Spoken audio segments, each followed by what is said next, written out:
റഷ്യയിൽ നിന്നുള്ള എണ്ണ ഇറക്കുമതി ഇന്ത്യ നിർത്തുമെന്ന അമേരിക്കൻ പ്രസിഡന്റ് ഡൊണാൾഡ് ട്രംപിന്റെ പ്രസ്താവന തള്ളി റഷ്യൻ വിദേശകാര്യമന്ത്രി സെർജി ലാവ്റോവ്.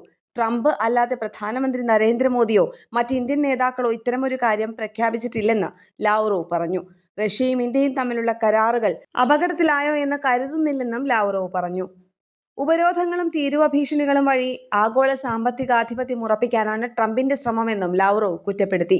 ഇന്ത്യ റഷ്യയിൽ നിന്നും എണ്ണ വാങ്ങില്ലെന്ന ഇന്ത്യ അമേരിക്ക വ്യാപാര കരാറിന്റെ ചട്ടക്കൂട് പ്രഖ്യാപിച്ചുകൊണ്ട് ട്രംപ് വ്യക്തമാക്കിയിരുന്നു. അമേരിക്കയുമായുള്ള വ്യാപാര കരാർ ഇന്ത്യ റഷ്യ ബന്ധത്തെ ബാധിക്കുമെന്ന് കരുതുന്നില്ലെന്ന റഷ്യൻ ഡെപ്യൂട്ടി വിദേശകാര്യമന്ത്രി സെർജി റിയാബ്കോവ് കഴിഞ്ഞ ദിവസവും പറഞ്ഞിരുന്നു. ഏറെ സാധ്യതകളുള്ള വലിയ വ്യാപാര ബന്ധമാണ് ഇന്ത്യയും റഷ്യയും തമ്മിലുള്ളതെന്ന് സെർജി റിയാബ്കോവ് വ്യക്തമാക്കി. അതേസമയം ഇന്ത്യ അമേരിക്ക വ്യാപാര ചട്ടക്കൂടിനായി പുറത്തിറക്കിയ ഫാക്ട് ഷീറ്റ് വൈറ്റ് ഹൗസ് തിരുത്തി.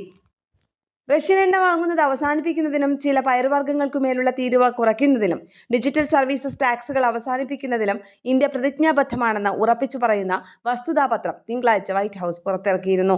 ഇതിൽ പയറുവർഗ്ഗങ്ങളെ പറ്റിയുള്ള പരാമർശം പൂർണ്ണമായും ഒഴിവാക്കി.